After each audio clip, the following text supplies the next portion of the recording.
Sir. ভালো আছো? জি sir, আলহামদুলিল্লাহ স্যার, আপনি ভালো আছেন? আল্লাহ রাখছে, আলহামদুলিল্লাহ। বাবা, ভাজক কলা পড়ছিলাম আমরা। জি স্যার, ভাজক ভাজক কলা কলার পর্যন্ত সাধারণ পড়েছিলেন। ভাজক কলার সাধারণ বৈশিষ্ট্যগুলো মনে আছে সবার? জি স্যার।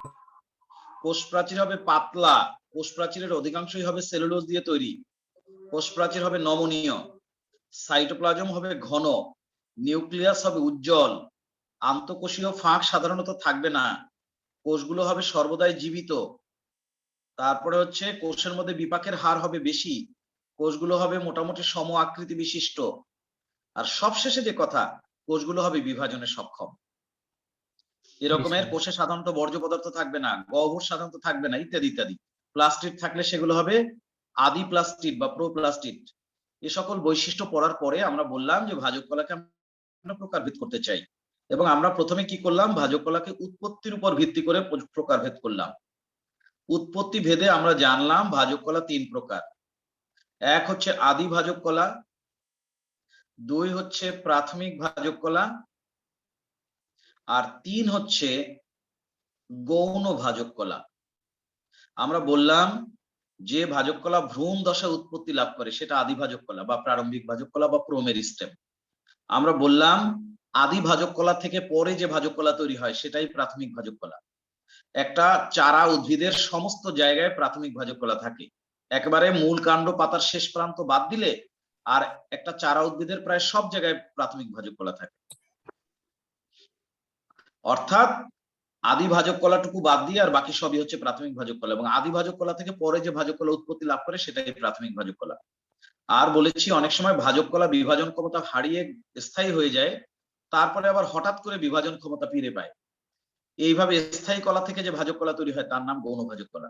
তাহলে আমরা সংক্ষেপে কি বলবো, যে ভাজক কলা ভ্রূণ দশা উৎপত্তি লাভ করে সেটা আদি ভাজক কলা, আদি থেকে পরে যেটা উৎপত্তি লাভ করে সেটা প্রাথমিক ভাজক কলা, স্থায়ী কলা থেকে যে ভাজক কলা উৎপত্তি লাভ করে সেটা গৌণ ভাজক কলা। উৎপত্তি ভেদে তিন প্রকার।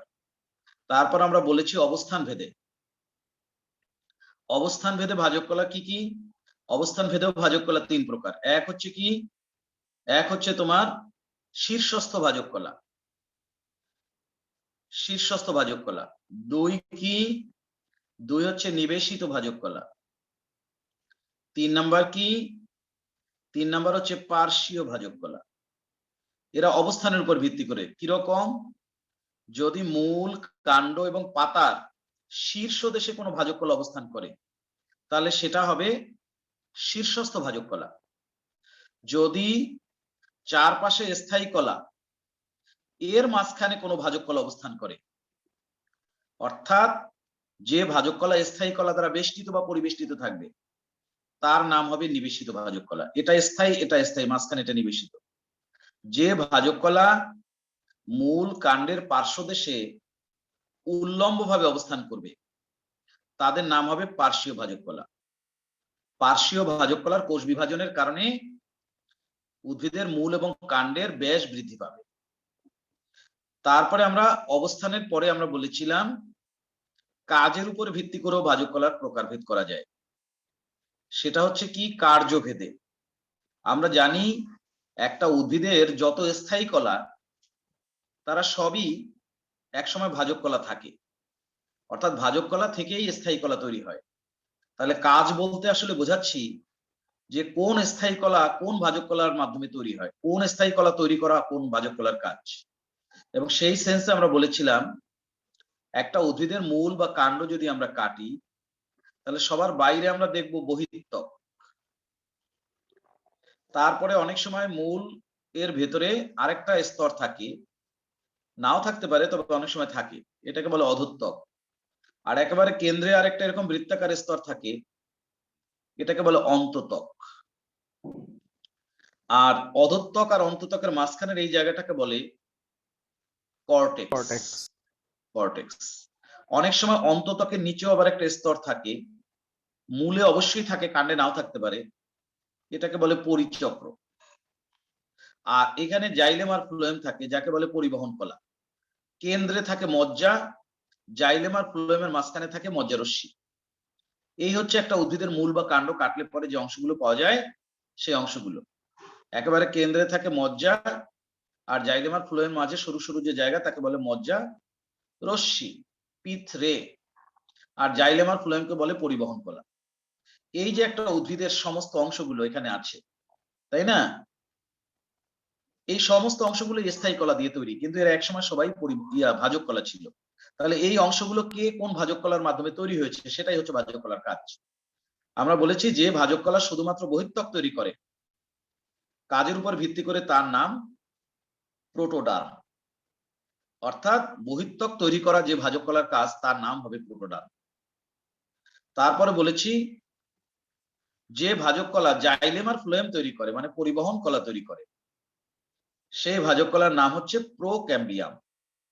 অর্থাৎ প্রোক্যাম্বিয়ামের কাজ হচ্ছে পরিবহন কলা তৈরি করা, জাইলেম ফ্লোয়েম তৈরি করা। আর একটা আছে যেটাকে বলা হয় গ্রাউন্ড মেরিস্টেম। সেটা কি?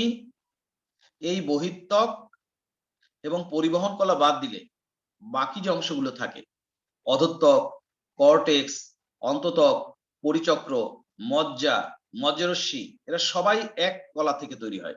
সেই কলার নাম হচ্ছে গ্রাউন্ড মেরিস্টেম। অর্থাৎ যে ভাজক কলার কাজ হচ্ছে অধঃত্বক, কর্টেক্স, অন্তত্বক, পরিচক্র, মজ্জা, মজ্জারশ্মি এগুলো তৈরি করা, সেই ভাজক কলার নাম হচ্ছে গ্রাউন্ড মেরিস্টেম। তাহলে কাজের উপর ভিত্তি করে তিন প্রকার। প্রোটোডার্মের কাজ বহিঃত্বক তৈরি করা, প্রোক্যাম্বিয়ামের কাজ জাইলেম ফ্লোয়েম তৈরি করা, গ্রাউন্ড মেরিস্টেমের কাজ অধঃত্বক, কর্টেক্স, অন্তত্বক, পরিচক্র, মজ্জা, মজ্জারশ্মি তৈরি করা। আরেকটা আছে প্রকারভেদ, সেটা হচ্ছে বিভাজন তল ভেদে। বিভাজন তলের উপর ভিত্তি করে ভাজক কলা তিন প্রকার। কি কি?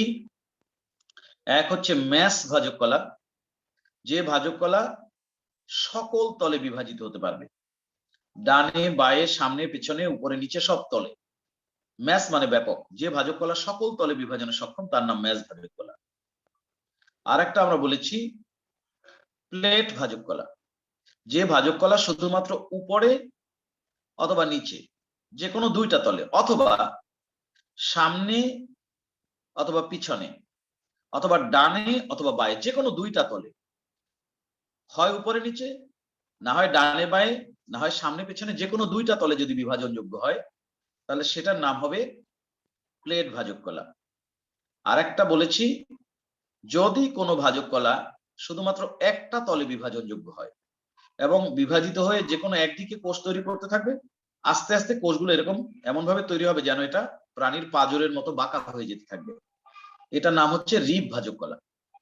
তাহলে আমরা বিভাজন তলের উপর ভিত্তি করে তিন প্রকার জানলাম।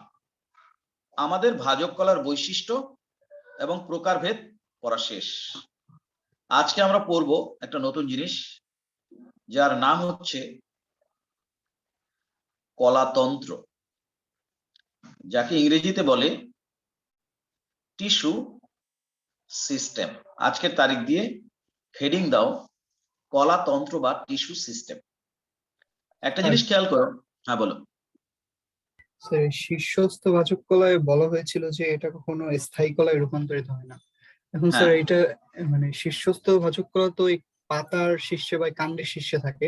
এখন হ্যাঁ, ওটা তো সবসময় ওই কলাটাই শীর্ষে থাকবে না, মানে এখন যে কোষগুলো মানে কলা গঠন করে শীর্ষে আছে সেটা তো একসময় কাণ্ডের অংশ হয়ে যাবে না, তখনও আমি কি বলি স্থায়ীতে রূপান্তরিত হবে না? আমি বলি তুমি অবস্থানের দৃষ্টিতে বিবেচনা করবা। খেয়াল করো, এইখানে এক গুচ্ছ কোষ আছে যাদের আমি বলছি শীর্ষস্থ। এটা মূল হোক, কাণ্ড হোক, পাতা হোক, এখান থেকে নতুন নতুন কলা তৈরি হচ্ছে, কোনো সন্দেহ নাই, অবশ্যই তৈরি হচ্ছে। শীর্ষস্থ থেকে যে কলাগুলো তৈরি হচ্ছে আস্তে আস্তে তারা কি বলা যায় একসময় স্থায়ী হচ্ছে, সব ঠিক আছে, কিন্তু একেবারে শীর্ষে যে আছে সে কখনোই স্থায়ী হবে না। তার বিভাজন ক্ষমতা সে বন্ধ করে দেবে একসময়, যে আমি আর বিভাজিত হব না, কিন্তু তার বিভাজনের ক্ষমতা লুপ্ত হবে না, বিলুপ্ত হবে না, সেটা অক্ষুণ্ণ থাকবে। ওর অবস্থান তো শীর্ষেই থাকবে, কিন্তু ওইখান থেকে তৈরি হয়ে যারা পেছনের দিকে ছড়িয়ে পড়তেছে তারা তো অবশ্যই একসময় স্থায়ী কলা হয়ে যাবে, কিন্তু তাদের অবস্থান তো আর শীর্ষে না। যে শীর্ষে আছে সে শীর্ষেই থাকবে, সে বিভাজিত হয়ে যে নতুন কলাগুলো তৈরি করে দিতে থাকবে, তারা আস্তে আস্তে পেছনের দিকে যেতে থাকবে। একসময় তারা প্রাথমিক দিকে প্রথম দিকে তারাও ভাজক কলা থাকবে, আস্তে আস্তে তারা বিভাজন ক্ষমতা হারিয়ে স্থায়ী কলা হয়ে যাবে, কিন্তু শীর্ষে যে থাকবে সে তো আর কখনো পেছনে চলে আসবে না। ও হচ্ছে সবসময় শীর্ষেই থাকবে, ও কখনো স্থায়ী কলায় রূপান্তরিত হবে না। কেন? কারণ ওর বিভাজনের ক্ষমতা কোনোদিনই লোপ পাবে না। ও বিভাজিত হতে থাকুক আর নাই থাকুক। বোঝাতে পারছি কিনা জানি না। স্যার মানে স্যার কাণ্ডেও স্যার এমন হয় হ্যাঁ, মানে অবশ্যই। শীর্ষের কোষটা শীর্ষেই থাকে। হ্যাঁ, শীর্ষের যেটা কাণ্ড বলো, মূল বলো, পাতা বলো, তার একদম শীর্ষে যে থাকে সে নতুন নতুন কোষ তৈরি করতে থাকবে, কিন্তু আদি কোষটা ওখানেই থাকবে, ও আর ওখান থেকে নড়বে না। স্যার এটা কি স্যার ভ্রূণ থেকে যে শুরু হয় সেই থেকে একেবারে হ্যাঁ চলতেই থাকে? হ্যাঁ, ওই যে আদি যেটা, ওইটাই আইসা এখানে জায়গা দখল করছে। যেটা আদি সেটাই শীর্ষস্থ। শীর্ষস্থ থেকে পরে যে ভাজক কলা তৈরি হলো ওরা প্রাথমিক। প্রাথমিক ভাজক কলাই বিভাজিত হয়ে উদ্ভিদের সমস্ত মানে বৃদ্ধিগুলো হতে থাকে। শীর্ষস্থ হচ্ছে বিভাজিত হতে থাকে, প্রাথমিক তৈরি করে দিতে থাকে। প্রাথমিক গুলো একসময় বিভাজন ক্ষমতা হারিয়ে হারিয়ে স্থায়ী হয়ে যায়। বুঝাতে পারছি না পারি নাই? এই জন্য যেটা আদি ওইটা মূল কাণ্ড পাতার শেষ প্রান্তে শীর্ষেই সবসময় থেকে যায়। পারি নাই বোঝাতে বোধহয়? হ্যাঁ স্যার বুঝছি এবার। এই জন্য যখন টিস্যু কালচার করা হয়, উদ্ভিদের কোনো একটা জায়গা থেকে নতুন উদ্ভিদ তৈরি করার জন্য যখন কৃত্রিম ল্যাবরেটরিতে টিস্যু কালচার করা হয়, তখন কিন্তু সব সময় মূল কাণ্ড এবং পাতার শীর্ষ স্থানটা কেটে নেওয়া হয়। কারণ এখানকার ভাজক কলা বিভাজন ক্ষমতা প্রয়োগ না করলেও বিভাজন ক্ষমতা তার কখনো হারায় না। এই জন্যই তারা কখনো স্থায়ী কলায় রূপান্তরিত হয় না। সমঝে? হ্যাঁ, স্যার ঠিক আছে। স্যার যদি মাঝখান দিয়ে কাটতো তাহলে তো আর বিভাজন হইতো না, মানে ওইটুকুই থাকতো সাইজে। কোন জায়গা থেকে কাটবা তুমি? এখান থেকে মানে কাটবা? হ্যাঁ হ্যাঁ স্যার, না, ওইগুলো তো এখান থেকে স্থায়ী কলায় পরিণত হয়ে গেছে, তখন কি ওরা আবার ওই যে না বিভাজন হওয়ার ক্ষমতা ফিরে পেতে পারবে? না না, তুমি বিভাজন ক্ষমতা ফিরে পেতে পারবে বললে হবে কি, ধরো সেটা তো হতেই পারে, তখন গৌণ ভাজক কলা হবে। অনেক সময় তো হয়, সব জায়গায় যে হবে তা না, কোন কোন জায়গায় গৌণ ভাজক কলা তৈরি হয়। সমস্ত স্থায়ী কলাই তো আর গৌণ ভাজক কলায় পরিণত হয় না। কোন কোন ভাজক কলার মধ্যে হঠাৎ করে গৌণ ভাজক কলা তৈরি হয়। বুঝছি স্যার। ঠিক আছে। বিশেষ করে যে সমস্ত উদ্ভিদের মূল কাণ্ড মোটা হয় বেশি, দ্বিবীজপত্রী উদ্ভিদ যাদের কাণ্ড এবং মূল অনেক বেশি মোটা, তাদের ক্ষেত্রেই কি হয় জানো, কথায় কথা বাড়ে, তাদের ক্ষেত্রে কি হয় জানো, যে সমস্ত উদ্ভিদের মূল কাণ্ড বেশি মোটা তাদের ক্ষেত্রে কি হয় বলি। এই যে ধরো একটা মূল বা কাণ্ড আমি কাটলাম, সিফাত আসো? হ্যাঁ স্যার। মনে করো আম, জাম, কাঁঠাল, হ্যাঁ, তারপর মনে করো রেইন ট্রি। এটা গাছের নাম, হোটেলের নাম না, রেইন ট্রি। এই যে এত এই যে গাছগুলোর কথা বললাম, এদের কাণ্ড অনেক মোটা হয়, দেখছো না? হ্যাঁ স্যার। দেখছো। কিন্তু সেই তুলনায় তো সুপারি গাছ, খেজুর গাছ বা নারকেল গাছ, ওদের কাণ্ড তো অত মোটা হয় না। একবীজপত্রী উদ্ভিদের কাণ্ড সাধারণত কম মোটা হয়, আর দ্বিবীজপত্রী উদ্ভিদের কাণ্ড সাধারণত বেশি মোটা হয়। তাল, খেজুর, নারকেল, সুপারি এগুলো একবীজপত্রী, ধান, গম, ভুট্টা। এখন এর পেছনে কারণটা কি? কারণ হচ্ছে দ্বিবীজপত্রী উদ্ভিদের এই যে জায়গাটা, এই জায়গাটার নাম তো কর্টেক্স নাকি, এই জায়গাটার নাম কি বলো না? কর্টেক্স। কর্টেক্স। এই কর্টেক্সও কিন্তু প্যারেনকাইমা জাতীয় স্থায়ী কলা দিয়ে তৈরি। এরা হচ্ছে স্থায়ী কলা। আর এই মনে করো আছে জাইলেম, যার কাজ হচ্ছে মূল দ্বারা পানি শোষণ করে সব জায়গায় নিয়ে যাওয়া। আর এই মনে করো আছে ফ্লোয়েম। এখন দ্বিবীজপত্রী উদ্ভিদের ক্ষেত্রে যেটা, এই যে ধরো জাইলেম, এটাও কিন্তু স্থায়ী কলা।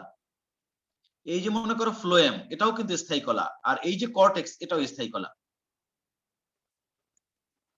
কিন্তু দ্বিবীজপত্রী উদ্ভিদের ক্ষেত্রে কি হয় জানো, হঠাৎ করে এই কর্টেক্সের ভেতরে কয়েক স্তর কোষ হঠাৎ করে বিভাজন ক্ষমতা ফিরে পায়, এবং একেবারে দেখা যায় বৃত্তাকারে কর্টেক্সের চারপাশের বৃত্তাকারে কয়েক স্তর কোষ বিভাজন ক্ষমতা ফিরে পায়। এটুকু স্থায়ী কলা, পুরোটাই তো কর্টেক্স, কিন্তু মাঝখানে এই কোষগুলো হঠাৎ করে বিভাজন ক্ষমতা, যৌবন ফিরে পেয়েছে। তখন তারা বারবার বিভাজিত হতে থাকে, নতুন নতুন কোষ স্তর তৈরি করতে থাকে।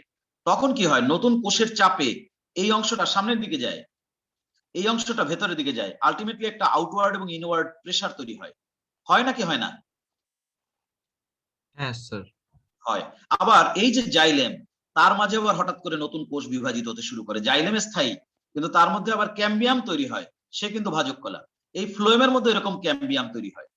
তাহলে এই ক্যাম্বিয়াম যখন বিভাজিত হতে থাকে, ফ্লোয়েমের ক্ষেত্রেও একটা ইনওয়ার্ড একটা আউটওয়ার্ড প্রেসার তৈরি হয়, জাইলেমের ক্ষেত্রেও একটা ইনওয়ার্ড একটা আউটওয়ার্ড প্রেসার তৈরি হয়, কর্টেক্সের মধ্যেও যখন এরকমের ভাজক কলা তৈরি হয়, তবে এটাকে আবার ক্যাম্বিয়াম বলে না, এটাকে বলা হয় পেরিডার্ম।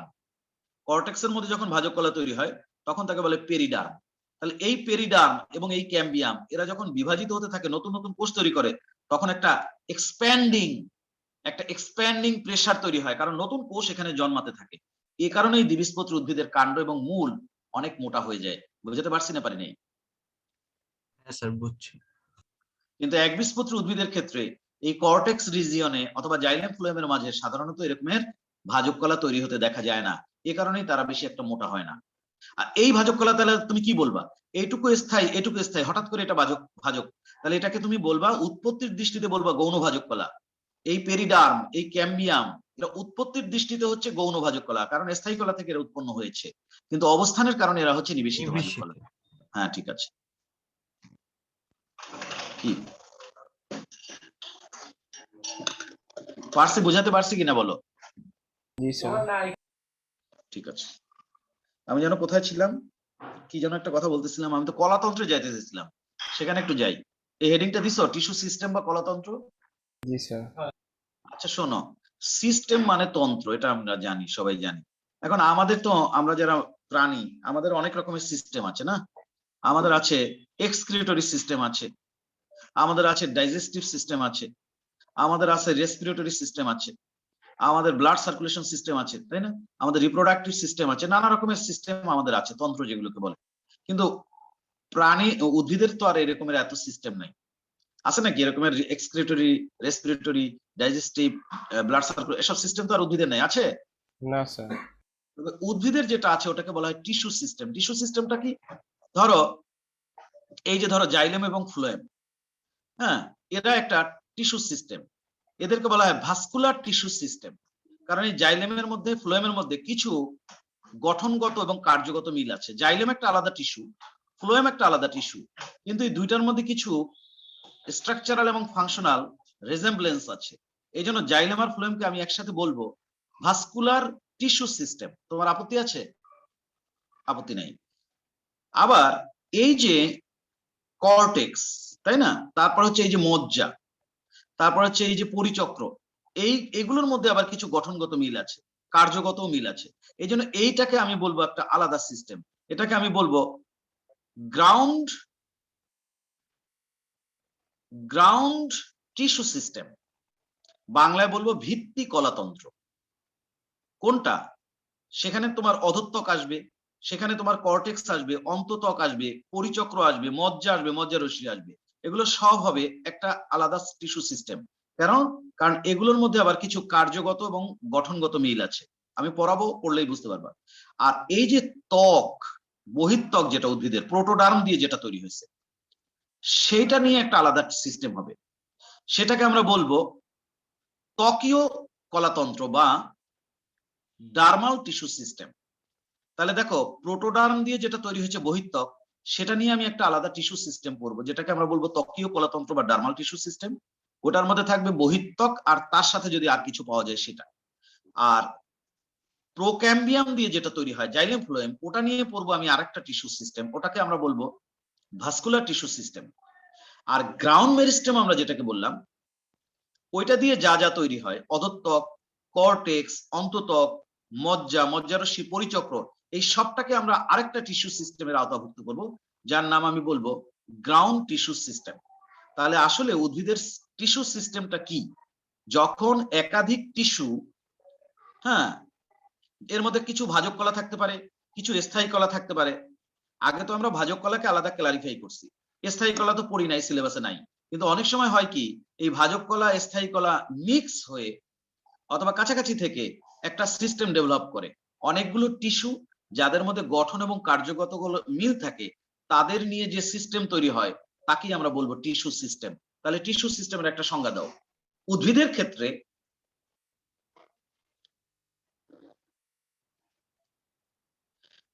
ক্ষেত্রে একাধিক টিস্যু বা কলা যখন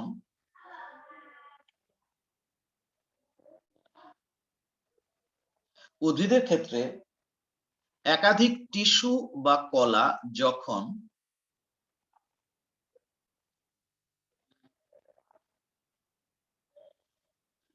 গঠন ও কার্যগতভাবে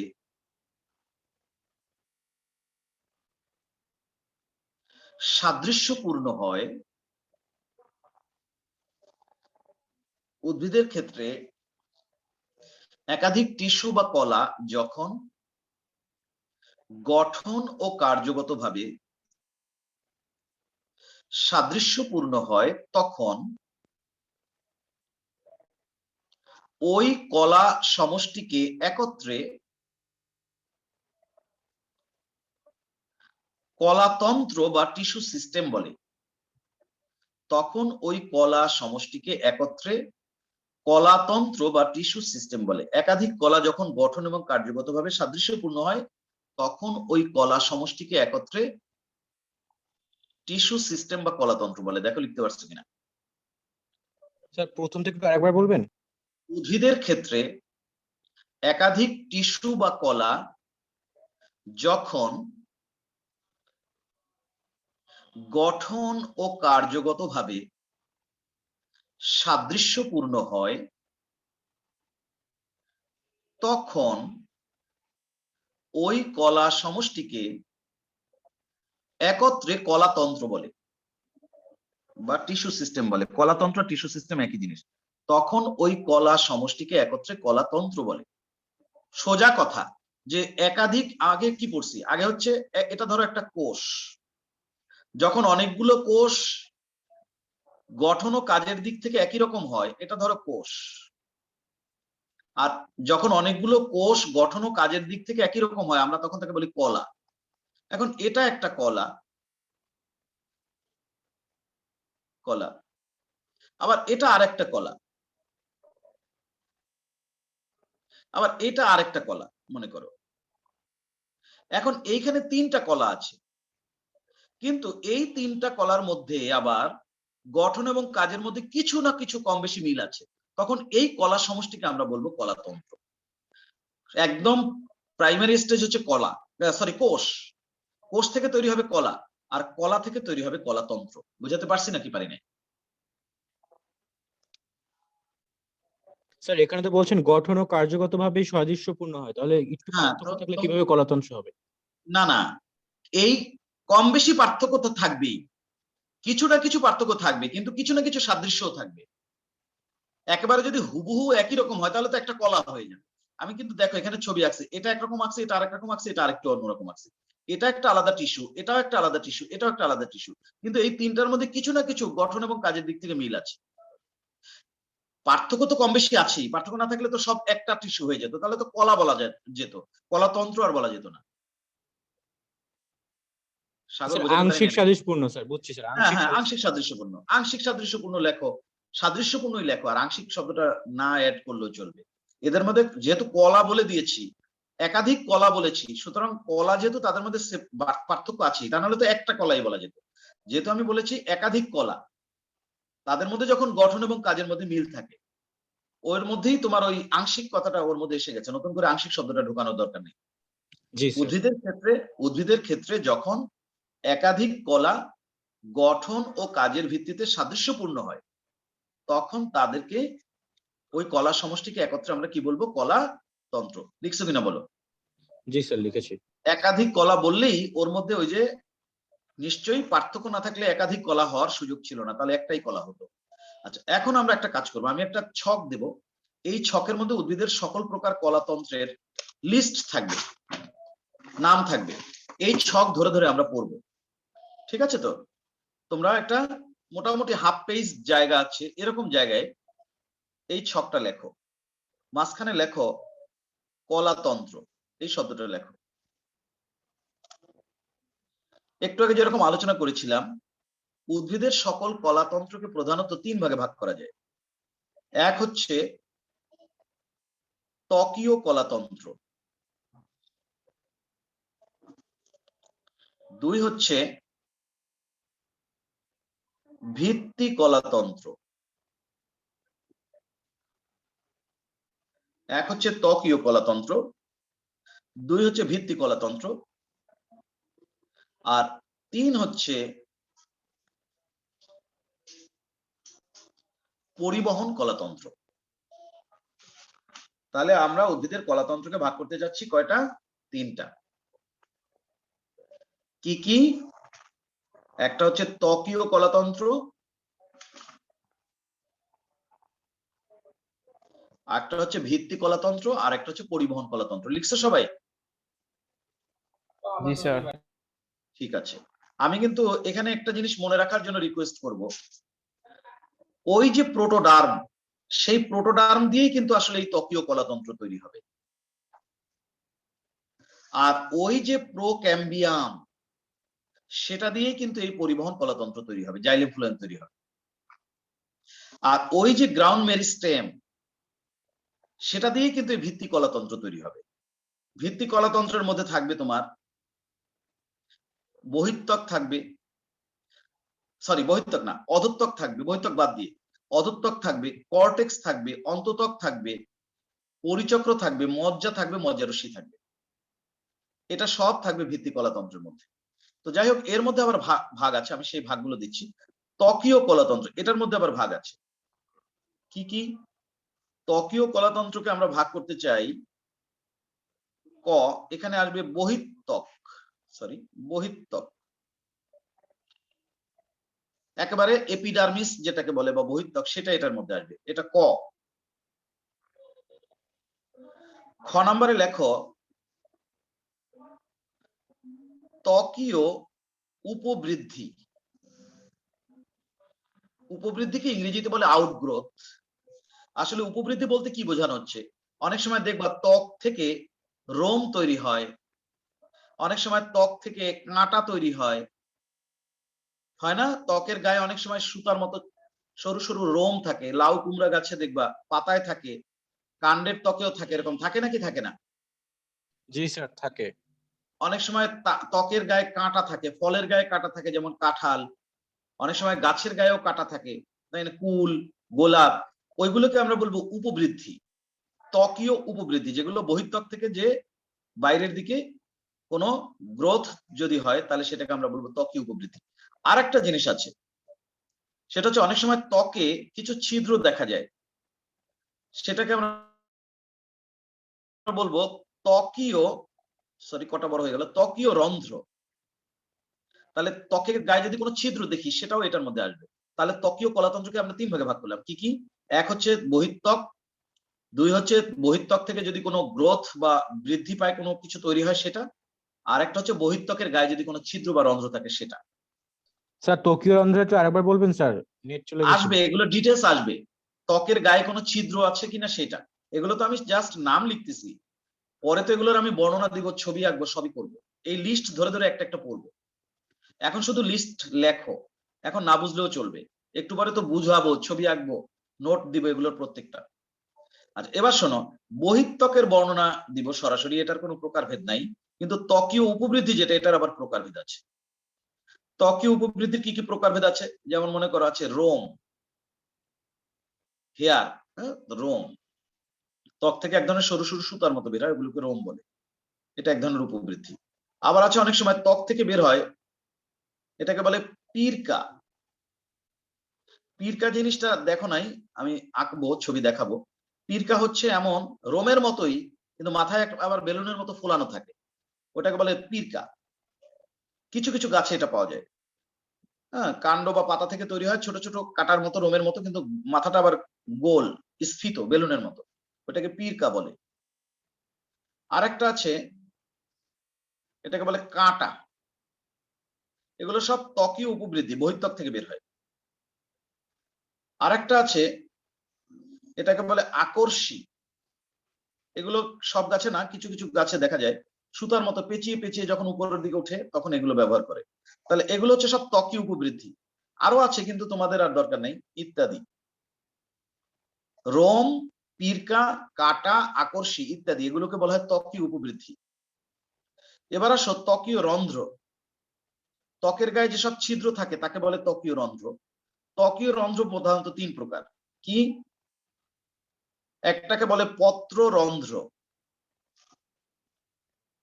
একটাকে বলে জলরন্ধ্র, এগুলো সব আবার ডিটেলস পড়বো আমরা একটু পরেই। আর একটাকে বলে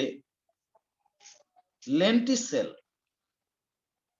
এই 3 প্রকার ছিদ্র বা রন্ধ্র বহিঃত্বকে দেখা যায়। তাহলে এই হচ্ছে ত্বকীয় কলাতন্ত্র। আমরা যখন ত্বকীয় কলাতন্ত্র পড়বো তার মধ্যে এই জিনিসগুলো আসবে। 1 আসবে বহিঃত্বক, 2 আসবে বহিঃত্বক থেকে যদি কোনো উপবৃদ্ধি বের হয় সেটা, 3 আসবে বহিঃত্বকে যদি কোনো রন্ধ্র থাকে। আমরা দেখছি বহিঃত্বকের উপবৃদ্ধিগুলো আবার বিভিন্ন রকম পাওয়া যায়, যেমন রোম আছে, পিরকা আছে, কাঁটা আছে, আকর্ষী আছে ইত্যাদি। আর রন্ধ্র মোটামুটি 3 রকমেরই, এই জন্য আর ইত্যাদি দেই নাই। কি কি? পত্ররন্ধ্র, জলরন্ধ্র আর লেন্টিসেল। প্রত্যেকটারই ডিটেলস পড়াবো, তখন সহজ লাগবে, এখন কোনো কঠিন কিছু না। এই পড়াটুকু পড়লেই আমাদের টিস্যু চ্যাপ্টার শেষ। আচ্ছা, এরপর আসো ভিত্তি কলাতন্ত্র। ভিত্তি কলাতন্ত্রকে আবার 2 ভাগে ভাগ করা যায়, প্রধানত 2 ভাগে ভাগ করা যায়। কি কি? ক হচ্ছে, এটুকু তো লিখছো নাকি? এ পর্যন্ত লিখছো না সবাই? জি স্যার। হ্যাঁ, ভিত্তি কলাতন্ত্রকে 2 ভাগে ভাগ করা যায়। একটাকে বলে বহি স্টিলীয় অঞ্চল। আমি ছবি আঁকবো যখন, এগুলো সব সোজা হয়ে যাবে, কঠিন কিছু না। আর একটাকে বলে অন্ত স্টিলীয় অঞ্চল। এখন শুধু নাম লেখো, কিচ্ছু বোঝার দরকার নেই, আমি সব বুঝায় বুঝায় পড়াবো, না বুঝায় কিচ্ছু লেখাবো না, কোনো টেনশন নাই। আচ্ছা, এখন এই বহিঃস্থলীয় অঞ্চল যেটা, এটার মধ্যে আবার কয়েকটা ভাগ আছে। কি কি? এক আছে অধোত্বক,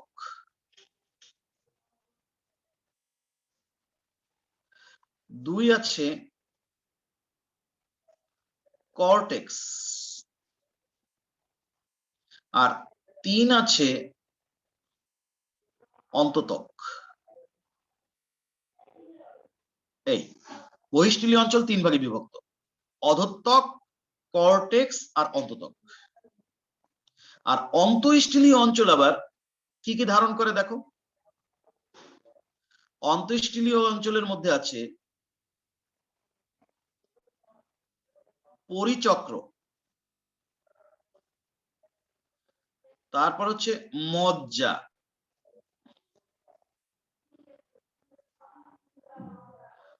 মজ্জা রশ্মি। অন্তঃস্থলীয় অঞ্চল 3 ভাগে বিভক্ত: পরিচক্র, মজ্জা আর মজ্জা রশ্মি। গেল। এবার আসো পরিবহন কলাতন্ত্র। পরিবহন কলাতন্ত্র আসলে এখানে লিখতে গেলে একটু কাটাকাটি হয়ে যাবে, জায়গা সমস্যা দেবে, তাই আমি নিচে নামিয়ে নিলাম। পরিবহন কলাতন্ত্রকে একটু নিচে নামিয়ে নিলাম। পরিবহন কলাতন্ত্র প্রধানত 3 ভাগে বিভক্ত। যেহেতু প্রথম আইটেমটাকে ক দিয়েছি, তাহলে ক, পরিবহন কলাতন্ত্র 3টা ভাগ প্রধান। ক হচ্ছে সংযুক্ত পরিবহন কলা, খ হচ্ছে অরীয় পরিবহন কলা, আর গ হচ্ছে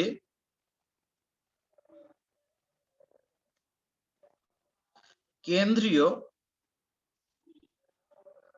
পরিবহন কলা। এই 3টাকে একসাথে আমরা বলবো কলাতন্ত্র। এটা একটা কলা, এটা একটা কলা, এটা একটা কলা। এর মধ্যে কম বেশি কিছু পার্থক্য আছে, 3টাকে একসাথে আমরা বলতে যাচ্ছি কলাতন্ত্র। বললাম না যে একাধিক কলা, তাদের মধ্যে কম বেশি মিল আছে, কম বেশি গঠন এবং কাজের দিক দিয়ে মিল আছে, তখন আমরা সেটাকে একসাথে বলবো কলাতন্ত্র। এবার আসো সংযুক্ত পরিবহন কলা, যেটা, এটার মধ্যে আবার পার্থক্য আছে। এটার মধ্যে আবার 2টা ধরন আছে। একটাকে বলে সমপার্শ্বীয়, এই জন্য আমি নিচে নামিয়ে নিয়ে আসছি, নাহলে ওইখানে আমি ধরাতে পারতাম না।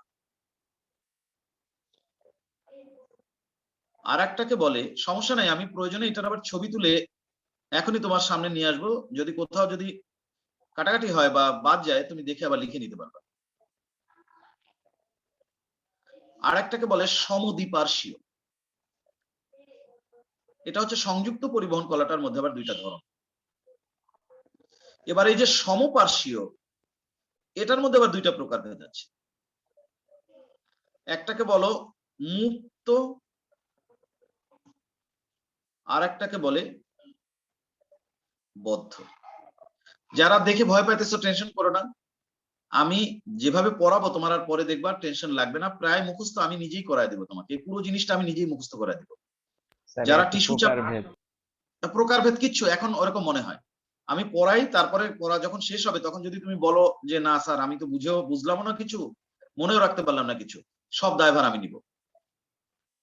আমি তো বললাম যে এই যে দুইটা চ্যাপ্টার তোমাদের আছে, একটা হচ্ছে টিস্যু আর একটা হচ্ছে শারীরতত্ত্ব। অনেকের কাছে এই দুইটা চ্যাপ্টার দুর্বোধ্য মনে হয়, কিন্তু ইনশাল্লাহ পড়ানোর পরে দুইটার একটাও দুর্বোধ্য মনে হবে না। এবং তারা দুর্ভাগা যারা আমার কাছে এই দুইটা চ্যাপ্টার না পড়েই লিভ নিয়েছে, দুই একজন দেখলাম, তারা আসলেই হতভাগা। কারণ এই চ্যাপ্টার গুলো কি বলবো, অনেকেই ভালো নিজেই বোঝে না। হ্যাঁ, নিজেই ভালো বোঝে না বলে বই ধরে ধরে পড়ায়, আর বইয়ের মধ্যে এগুলো পেঁচানো আছে। কিন্তু আমি কোনো প্যাচের মধ্যে যাব না, কারণ ওই বই যে বই দিয়ে লেখা হয়েছে সেই বই আমরা পড়ে আসছি। তোমরা যে বই পড়ো সেই বই যে বই দিয়ে লেখা হয়েছে, আমরা সেসব বই পড়ে এসেছি। সুতরাং এর সারমর্ম আমরা জানি। আমি সহজবোধ্য ভাষায় তোমাকে লেখাই দেবো, যেমন জেনেটিক্স কত সহজ করে পড়ছি আমরা, তাই না? ইনশাল্লাহ। আচ্ছা, সমদ্বিপার্শ্বীয় এটার আর কোনো প্রকারভেদ নেই। অরীয় যেটা, তারও কোনো প্রকারভেদ নেই। কিন্তু কেন্দ্রীয়টার আবার দুইটা প্রকারভেদ আছে। কেন্দ্রীয়টার দুইটা প্রকারভেদ হচ্ছে, এক হচ্ছে এটাকে বলে হেড্রোসেন্ট্রিক, আর একটাকে বলে লেপ্টোসেন্ট্রিক। লেখা হয়েছে কিনা বলো, আমি একটা ছবি নিয়ে আসি। সবাইকে লিখতে পারছো? আমি ছবিটা এখনই দিতে হবে না ক্লাসে পরে দিলেও চলবে? ক্লাসে পরে দিয়েন, সমস্যা নেই। পরে দিব, ঠিক আছে। আর যদি কেউ লিখতে অসুবিধা হয় তাহলে বলো। তোমরা এখানে যারা ক্লাসে আছো ম্যাক্সিমামই তো ঢাকার, এর মধ্যে মেডিকেলে পড়ার ইচ্ছা আছে কার কার?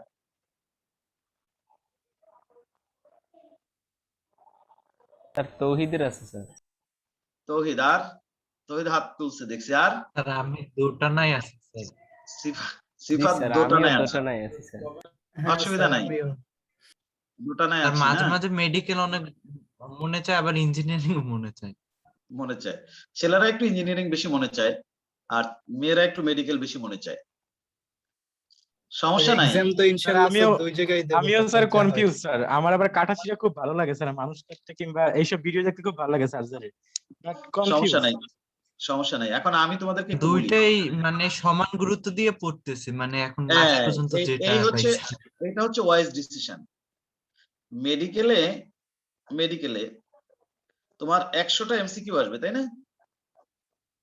স্যার 100টা এমসিকিউর মধ্যে বায়োলজি আসবে কয়টা? 30। আর কেমিস্ট্রি 25। 25। এই 25টার 20টাই আসবে অর্গানিক কেমিস্ট্রি দিয়ে, বুঝছো? কারণ মেডিকেলের সাথে অর্গানিক কেমিস্ট্রিটা ইনভলভ বেশি, মানে জৈব স্যার রসায়ন এখন তো একটু তোমরা কমায় দিছে স্যার, এখন আর 20টা থাকে না স্যার, এখন 10-15টা থাকে। 10-15টা থাকে অর্গানিক কেমিস্ট্রি। কমায় দিছে যাই স্যার, হোক, আগে বেশি ছিল। 10-15টা থাকলেও অর্গানিক কেমিস্ট্রি বেশি থাকে, এটা তো সন্দেহ নাই না? গেল। আর ফিজিক্স 20, ফিজিক্স আসবে 20টা, তাই না? জি স্যার। আর তোমার ইংরেজি 15টা। 15। জি স্যার। হ্যাঁ, আর জেনারেল নলেজ 10। 10। 10টা। এই তো মোট 100টা না? জি স্যার। এখন দেখো, এই বুয়েটের জন্য কিন্তু এই দুটো লাগে, কিন্তু বুয়েটের জন্য লাগে, এটাও লাগে, এই দুটাও লাগে। খালি বাদ পড়ছে কে? ম্যাথ। কি ঠিক কি না? জি স্যার। ম্যাথটা যদি এর মধ্যে অ্যাড করো, তাহলে এই সেম প্রিপারেশন দিয়ে তুমি বুয়েটও দিতে পারতেছো, মেডিকেলও দিতে পারতেছো, খালি এদিক ওদিক হবে ম্যাথ আর বায়োলজি, এই দুইটার মধ্যে, ঠিক কিনা বলো? জি স্যার। এখন তুমি বায়োলজি যদি 30টা 30 কারেক্ট করো, কেমিস্ট্রিতে বা ফিজিক্সে যদি তুমি ডাব্বা মারো, তুমি কি মেডিকেলে চান্স পাবা? না স্যার, জীবনেও না। জীবনেও না। এখন এই বায়োলজির যে 30, এখন বায়োলজির যে 30, ফার্স্ট পেপারে চ্যাপ্টার হয়েছে 12টা, আর সেকেন্ড পেপারে চ্যাপ্টার কয়টা? 12টা, তাই না? বইয়ের জি কথা স্যার। বলছি, সিলেবাসের কথা বলি না, বইয়ের কথা বলি। এখন সাধারণত দেখা যায় প্রাণীবিজ্ঞান থেকে এমসিকিউ একটু বেশি আসে, 30টার হয়তো 20টা আসবে এমসিকিউ জুওলজি দিয়ে, আর 10টা আসবে বোটানি দিয়ে, কথা বুঝো? তাহলে এখন এই যে 20টা আসবে জুওলজি দিয়ে, এই জুওলজি, আর এই মনে করো বোটানি। এখন জুওলজি যে 20টা আসবে, জুওলজিতে চ্যাপ্টার যে 12টা, সবই কি মানব দেহ দিয়ে প্রশ্ন করবে? মানব দেহ দিয়ে তো সব প্রশ্ন করবে না, মানব দেহ তো 6 চ্যাপ্টার। তোমার জেনেটিক্স দিয়ে প্রশ্ন করবে না? জি কথা স্যার। বুঝো? করবে। তারপর হচ্ছে তোমার প্রথম চ্যাপ্টার যেটা ডাইভার্সিটি, ওখান থেকে প্রশ্ন করবে না? জি স্যার। করবে।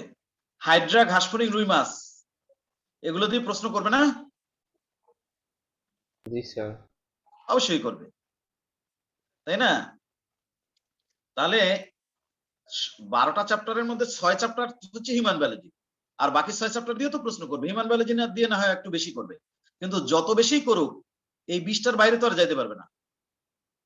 এখন তুমি বলো, তুমি যখন মেডিকেলে পড়বা, 5 বছর ধরে মেডিকেলে পড়বা, তুমি তো হিউম্যান বায়োলজি পড়বা নাকি? তুমি কি জি স্যার। সেখানে জেনেটিক্স পড়বা? না স্যার। হাইড্রা, ঘাসফড়িং, রুই মাছ পড়বা নাকি? না স্যার। এনিম্যাল ডাইভার্সিটি পড়বা? No sir. পড়বা না, তুমি হিউম্যান বায়োলজি পড়বা। এখন তুমি আমাকে বলো, যখন তুমি মেডিকেলে পড়বা, তুমি আমার চেয়ে অবশ্যই অনেক মেধাবী, যেহেতু তুমি মেডিকেলে কি বলা যায় নটনেমের স্টুডেন্ট, ডেফিনেটলি তুমি মেধাবী। যত মেধাবী তুমি হও, তুমি কি জেনেটিক্স যদি মেডিকেলে যে না পড়ো, আমার চেয়ে কি তুমি জেনেটিক্স বেশি জানো? না স্যার, কখনোই না। এই যে এনিম্যাল ডাইভার্সিটি, হাইড্রা, ঘাসফড়িং, রুই মাছ, এই যে চ্যাপ্টার গুলো হিউম্যান বায়োলজির বাইরে, সেগুলো কি তুমি ইন্টারমিডিয়েটের পরে যদি আর না পড়ো, তাহলে এগুলো কি আমার চেয়ে তুমি বেশি জানো? না স্যার। এই বোটানির যে 10টা এমসিকিউ আসবে, 12টা চ্যাপ্টার দিয়ে ধরলাম 10টা আসবে, এই 10টা চ্যাপ্টার তো তুমি বোটানি তো আর হিউম্যান মেডিকেলে যে পড়বা না। এই 10টা এমসিকিউ কি বা এই 12টা চ্যাপ্টারে কি তুমি আমার চেয়ে বেশি জানো? না স্যার। আচ্ছা গেল। এই যে কেমিস্ট্রিতে 25, তুমি তো মেডিকেলে যে অর্গানিক কেমিস্ট্রি পড়বা সাবসিডিয়ারি কোর্স হিসেবে, কিন্তু কেমিস্ট্রির যে টিচার তোমার আছে, তার চেয়ে কি তুমি মেডিকেলে পড়া কেমিস্ট্রি বেশি শিখতে পারবা? সুযোগ আছে? যে না স্যার। যে শিক্ষক কেমিস্ট্রির উপর অনার্স করছে, মাস্টার্স করছে, বছরের বছর শিক্ষকতা করছে, তুমি মেধাবী বলেই কি একেবারে ইন্টারমিডিয়েটের পরে মেডিকেলে পড়া তুমি কি কেমিস্ট্রি ওই স্যারের চেয়ে বেশি জানার সুযোগ তোমার আছে? না স্যার। নাই। তাহলে তুমি আমাকে বলো, তুমি যখন একজন মেডিকেলের ছাত্রের কাছে যাও মেডিকেলে ভর্তি হওয়ার জন্য, সে আসলে তোমাকে কতটা সাহায্য করতে পারে? খুব বেশি কি তোমাকে মেডিকেলে ভর্তির ক্ষেত্রে তার সাহায্য করার সুযোগ আছে, নাকি একজন প্রফেশনাল টিচার তোমাকে ভর্তির ক্ষেত্রে সাহায্য বেশি করার সুযোগ আছে? স্যার প্রফেশনাল টিচার অবশ্যই। এই তো বরিশালের স্টুডেন্টরা খালি ডাক্তার হওয়ার জন্য, বরিশালে আছে না মেডিকেল থেকে পরে অথবা মেডিকেল থেকে পাশ করছে বা এরকম কিছু ছাত্ররা আছে না, বিভিন্ন কোচিং খুলে বসছে, সব হুমড়ি খেয়ে খালি যায় সেই কোচিং সেন্টারে দৌড়ায়, ভাবতেছে ওরা ডাক্তারের কাছে কোচিং না করলে আর ডাক্তারিতে চান্স পাবে না। জি স্যার, আর কিছু কিছু কোচিং এ স্যার ডাক্তার দিয়ে পড়ানো হয় তো স্যার, ওরা পুরো মাথা একদম নষ্ট করে দেয় এই তো একদম। এই তো। ওরা পারলে এখন স্যার আমি ফার্স্ট মানে সেমিস্টার কমপ্লিট করাই দেয় কোচিং এ ওই এরকম। 19-এ বসে ইন্টারের বিভিন্ন জিনিস দেখে আকৃষ্ট করতো। এই তো, এখন এই জিনিস কাকে বোঝাবো, কিভাবে বোঝাবো, আমার মাথায় ধরে না। যে একটা ছেলে মেডিকেলে চান্স পাওয়া ভিন্ন জিনিস, আর আরেকজনকে মেডিকেলে চান্স পাওয়ানো ভিন্ন জিনিস। এখন বলতে পারো যে তাদের কাছে যারা পড়ে তারা তো চান্স পায়, ওরা তাদের কাছে পড়লেও চান্স পাইতো, না পড়লেও চান্স, ওরা আমার কাছে পড়লেও চান্স পাইতো, ওদের চান্স পাওয়ার যোগ্যতা আছে তাই পায়। মেডিকেলের ছাত্রের কোনো ইয়ে নাই, কি বলা যায়, আলাদা কোনো কারিশমা নাই ওকে মেডিকেলে চান্স পাওয়ানোর। কথা বুঝছো না? তুমি ফিজিক্স যদি 20টা 10টাও না পারো, তুমি মেডিকেলে চান্স পাও কিভাবে? ফিজিক্স কি মেডিকেলের ছাত্র তোমার শিখাতে পারবে কিছু? কেমিস্ট্রি তোমাকে মেডিকেলের ছাত্র কি শিখাবে যদি টিচার না শেখায়? বোটানি তোমাকে মেডিকেলের ছাত্র কি শেখাবে যদি টিচার না শেখায়? জুওলজির ওই হিউম্যান বায়োলজি ছাড়া বাকি চ্যাপ্টার গুলো মেডিকেলের ছাত্র তোমাকে কি শিখাবে? কারণ ও তো ইন্টারের পরে আর এগুলো পড়ে নাই। কিন্তু এই কথা কাউরে বোঝানো যাবে না, খালি ডাক্তার লেখা দেখলেই হয়েছে। মায়েরা আর মায়ের মায়েরা সব জায়গায় হুমড়ি খেয়ে সেখানে পড়ে, যে ডাক্তারের পিছনে ঘুরলেও মনে হয় আমি ডাক্তার হইতে পারবো। জি স্যার, ভাইয়া স্যার দেখলেই দৌড় দেয় স্যার সবাই। তাই তো, ভাইয়া ভাইয়া দেখলে দৌড় শুরু করে। তারপর গেলেই তোমাকে কতগুলো ইউটিউবের ভিডিও দেখাবে, আর কি বলবে, আর করবে কি জানো, খালি দাগায় দাগায় পড়াবে। এই লাইন দাগায় দাগায় পড়াবে, লাইন দাগায় দাগায়, লাল কালি, সাদা কালি, সবুজ কালি, কালো কালি। আরে বাবা, এইটা তো পড়াশোনার কোনো মেথড না। স্যার তুমি তারা মরার আগে এডমিশনের স্যার হ্যাঁ স্যার ভাইয়েরা কি করে স্যার, তারা এডমিশনের সময় যে কিছু শর্টকাট শিখে না স্যার, হ্যাঁ, ওইগুলো ওইগুলোই শিখিয়ে আগে দেয় শেখায়। আর মনে করে হ্যাঁ, একদম সব শেষ না, করে দিছে। এইটা তো পড়ানোর মেথড না। তোমার অ্যাডমিশনের চিন্তা আগেই যদি মাথার মধ্যে ঢোকে, তাহলে তো তুমি এই সাবজেক্টের ডিপে যেতে পারবে না। তোমাকে যে এতগুলো সাবজেক্ট দিয়েছে, এতগুলো চ্যাপ্টার দিয়েছে, প্রত্যেকটা চ্যাপ্টারের মধ্যেই তো তোমাকে শেখার জন্য, তোমার কি বলা যায়, চিন্তার এক্সটেনশনের জন্য এত কিছু দেওয়া হয়েছে। তাহলে এখন সেগুলো তুমি কিছুই শিখলা না, খালি আন্ডারলাইন করলা, এমসিকিউর জন্য প্রিপারেশন নিলা, এতে তো আমার মনে হয় যে তোমাকে পঙ্গু করে দেওয়া হলো। জি স্যার, এতে পরবর্তী লাইফে স্যার সমস্যা হয়। অবশ্যই সমস্যা হবে। এখন কথা হচ্ছে, তুমি আগে আমার কাছে পড়ার পরে যখন সবকিছু শিখবা, ধরো আমি কোর্সটা কমপ্লিট করে দিলাম, এরপর তুমি অ্যাডমিশনের জন্য একজনের কাছে যদি যাও, যার টার্গেটই হচ্ছে অ্যাডমিশন, সেই অ্যাডমিশনের বিগত বছরের সমস্ত প্রশ্ন ঘাইটা টাইটা তোমাকে খালি অ্যাডমিশন নিয়ে প্রিপেয়ার করে দিল, ওয়েল ডান, অসুবিধা নাই।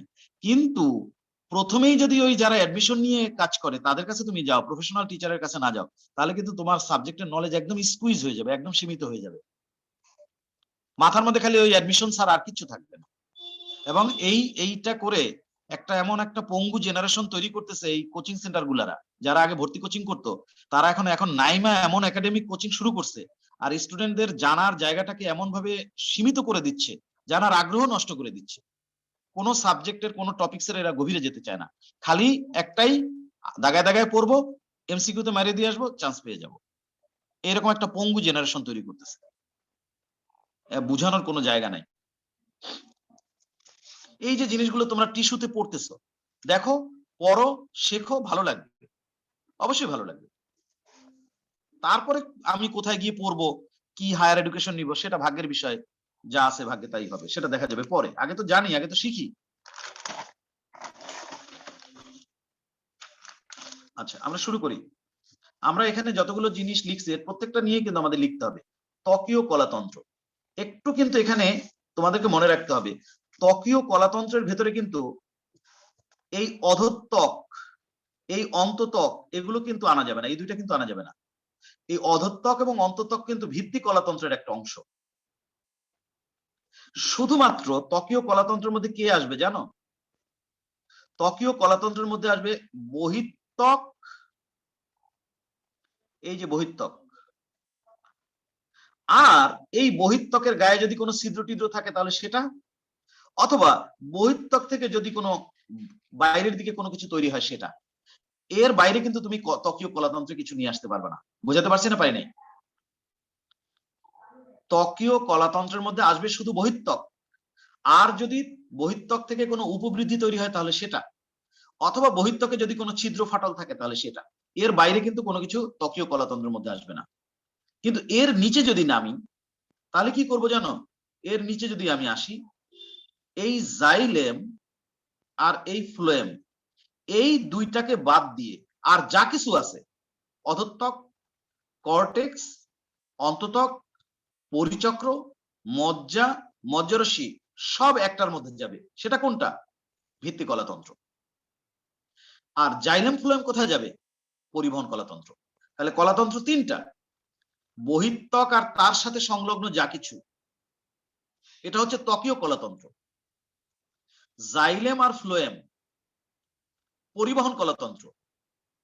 এই দুইটা বাদ দিয়ে আর যা কিছু থাকে ভিত্তি কলাতন্ত্র। সিফাত বলো, বুঝছো কিনা? হ্যাঁ স্যার, বুঝছি। স্যার একটু বলবেন? অবশ্যই বলবো। তৌহিদ, বহিত্বক আর তার সাথে সংলগ্ন কিছু যদি থাকে, কোনো ছিদ্র ফাটল যদি থাকে, অথবা কোনো বাইরের দিকে বড় হয়েছে এরকম কিছু থাকে, এটা ত্বকীয় কলাতন্ত্র। বহিত্বক আর তার সাথে সংলগ্ন যা কিছু, এটা ত্বকীয় কলাতন্ত্র। কিন্তু মনে রাখতে হবে, অবশ্যই অধঃত্বক না, অবশ্যই অন্তত্বক না, কিন্তু ত্বকীয় কলাতন্ত্র শুধুমাত্র বহিত্বক আর তার সাথে সংলগ্ন যা কিছু। তার সাথে সংলগ্ন মানে কোনো ছিদ্র থাকলে সেটা, কোনো রোম বা কোনো কিছু থাকলে কাটা, এগুলো। আর জাইলেম ফ্লোয়েম এটা যাবে পরিবহন কলাতন্ত্রের মধ্যে। তাহলে ত্বকীয় কলাতন্ত্রে গেল কে কে? বহিত্বক আর তার সাথে সংলগ্ন যা। পরিবহন কলাতন্ত্রে কে কে গেল? Xylem phloem. তাহলে আর বাকি থাকলো কি?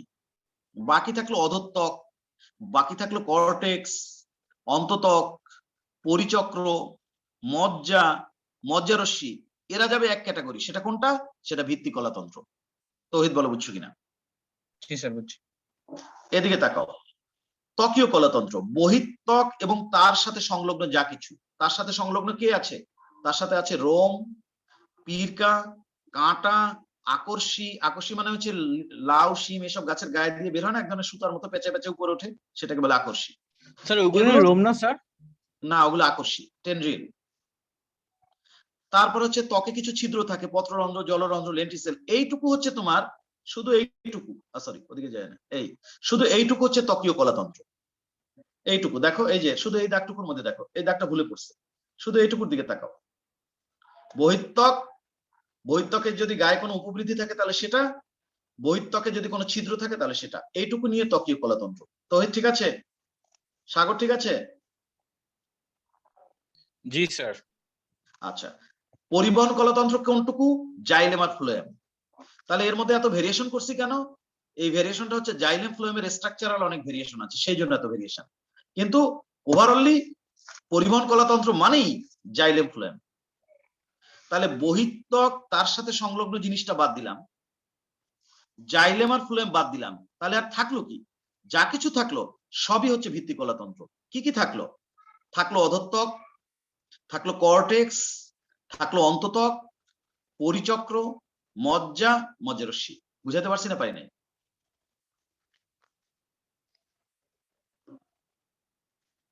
কে বোঝো নাই বলো? স্যার ওটা কি অঙ্কীয় পরিবহন কলা লিখছেন? কোনটা অঙ্কীয়? অরিও, ক অরিও, নাম্বার স্যার? এই যে এটা, অরিও। এই যে এটা অরিও, এটা অরিও, এটা না কোনটা?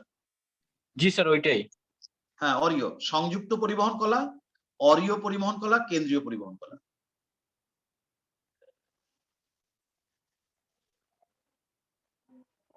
সবাই কি চার্টটা তুলছো?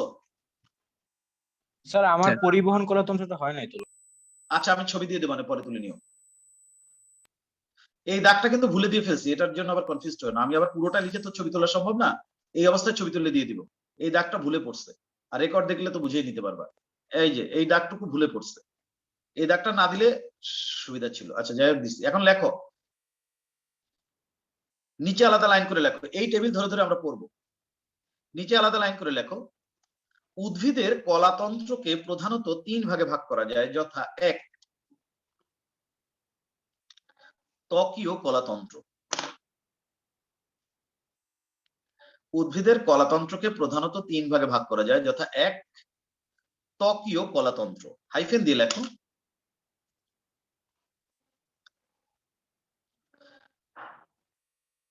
আন্ডারলাইন করে হাইফেন দিয়ে লেখো, বহিত্বক এবং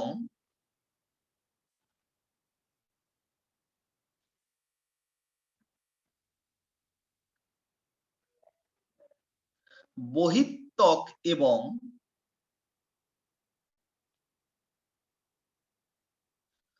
বহিত্বকের গায়ে বিদ্যমান,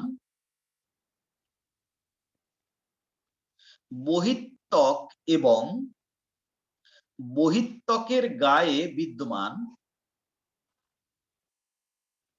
বিভিন্ন প্রকার উপবৃদ্ধি ও রন্ধ্র নিয়ে ত্বকীয় কলাতন্ত্র তৈরি হয়। দাড়ি, বহিত্বক এবং বহিত্বকের গায়ে বিদ্যমান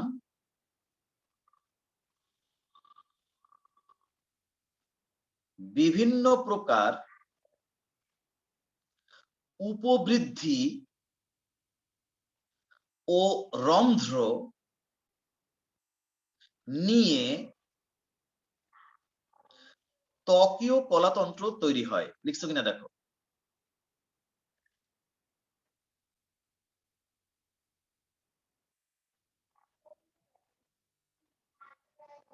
লাইনটা লিখছো কিনা দেখো। জি স্যার লিখেছি। আচ্ছা, আবার বলি লাইনটা। বহিত্বক এবং বহিত্বকে বিদ্যমান বিভিন্ন প্রকার উপবৃদ্ধি ও রন্ধ্র নিয়ে ত্বকীয় কলাতন্ত্র তৈরি হয়। দাঁড়ি সাথে লেখো, ত্বকীয় কলাতন্ত্র প্রধানত 3 ভাগে বিভক্ত, যথা নিচে লেখো। ক, বহিত্বক। ত্বকীয় কলাতন্ত্র প্রধানত 3 ভাগে বিভক্ত, যথা নিচে লেখো। ক, বহিত্বক। ওই সংজ্ঞার মধ্যেই কিন্তু আমি বলে গেছি যে ত্বকীয় কলাতন্ত্রের মধ্যে কে কে থাকবে। ত্বকীয় কলাতন্ত্রের মধ্যে থাকবে বহিত্বক, ত্বকীয় কলাতন্ত্রের মধ্যে থাকবে বহিত্বক থেকে যদি কোনো উপবৃদ্ধি তৈরি হয় তাহলে সে, ত্বকীয় কলাতন্ত্রের মধ্যে থাকবে বহিত্বক থেকে যদি কোনো রন্ধ্র পাওয়া যায় তাহলে সে। তাহলে যেহেতু এখানে সংজ্ঞার মধ্যেই বলে গেছি, তাহলে আমি এই তিনটাকে আবার 3টা ক্যাটাগরিতে ভাগ করে বর্ণনা দিব। তাই আমি বললাম ত্বকীয় কলাতন্ত্র প্রধানত 3 ভাগে বিভক্ত, যথা। ক, বহিত্বক। লিখে হাইফেন দাও, লাগলে একটু নিচে আন্ডারলাইন করো। লিখছা? জি স্যার। হাইফেন দিয়ে লেখো, উদ্ভিদের, বলো না, উদ্ভিদের জি স্যার। মূল, কাণ্ড, পাতা, ফুল, ফল, বীজ। উদ্ভিদের মূল, কাণ্ড, পাতা, ফুল, ফল, বীজ ইত্যাদি সকল অংশের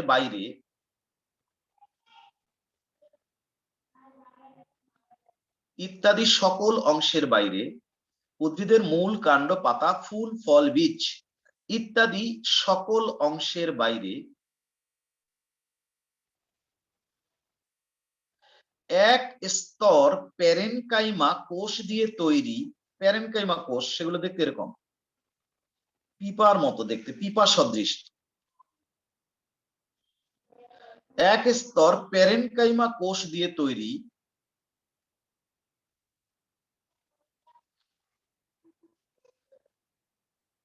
যে আবরণ থাকে তাকে বহিত্বক বলে। উদ্ভিদের মূল, কাণ্ড, পাতা, ফুল, ফল, বীজ ইত্যাদি সকল অংশের বাইরে এক স্তর প্যারেনকাইমা, তোমাদের স্থায়ী কলা পড়ানো হয় না, যে কারণে প্যারেনকাইমা পড়াতে পারলাম না।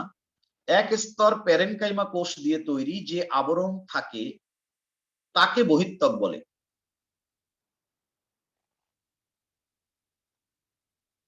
বলো লিখছো কিনা। জি স্যার লিখছি। সাথে লেখো, তবে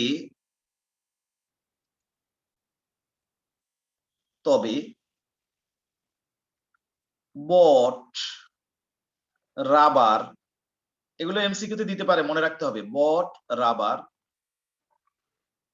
অর্কিড, করবি, আমি কয়েকটা গাছের নাম লিখেছি। তবে বট, রাবার, অর্কিড, করবিতে দীর্ঘইকারও দিতে পারো, ইত্যাদি কিছু উদ্ভিদের বহিত্বক একাধিক স্তর কোষ দিয়ে তৈরি। তাদের ক্ষেত্রে আবার এরকম এক স্তর না, কয়েক স্তর কোষ দিয়ে তৈরি বহিত্বক পাওয়া যায়। তবে বট, রাবার, অর্কিড, করবি ইত্যাদি কিছু উদ্ভিদে একাধিক কোষ স্তর দিয়ে তৈরি বহিত্বক পাওয়া যায়। তবে বট, রাবার, অর্কিড, করবি ইত্যাদি কিছু উদ্ভিদে একাধিক কোষ স্তর দিয়ে তৈরি বহিত্বক পাওয়া যায়। আজকে এটুকুই থাকুক। আল্লাহ আমাদের সবাইকে ভালো রাখুক। ইনশাআল্লাহ পরের দিন আরো সুন্দর করে আমরা পড়বো।